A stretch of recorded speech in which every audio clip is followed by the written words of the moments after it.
আসসালামু আলাইকুম। চলে আসলাম নারায়ণগঞ্জ লোক শিল্প জাদুঘর। আমরা এখন দেখব প্রাচীনকালে কিছু বাদ্যযন্ত্র ব্যবহার করা হতো, যা এখন বর্তমানে অপতুল, পাওয়া যায় না বলেই চলে। এখানে 1 নাম্বার 2 নাম্বার এগুলো হচ্ছে ডুগডুগি।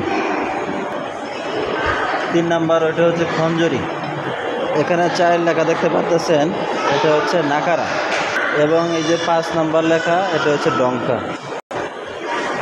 এখানে লেখা আছে 6, 7 এবং 9। এই কোয়ালিটিগুলো হচ্ছে সারিন্দ্রা। এখানে 1 এবং 2 এগুলো হচ্ছে সারেঙ্গি, একটা ছোট একটা বড়।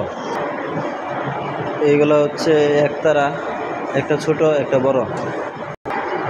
5 নাম্বার এবং 6 নাম্বার হচ্ছে দোতারা, আর এটা হচ্ছে তান।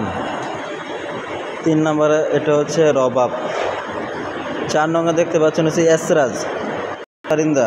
5, 6, 7 এগুলো নাম সারিন্দা। এটার নাম হচ্ছে ডোলক। আর এগুলো হচ্ছে একতারা, ছোট থেকে বড় সাইজ।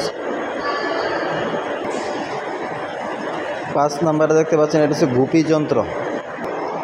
এই 6 লেখা আছে, এটা হচ্ছে তবলা।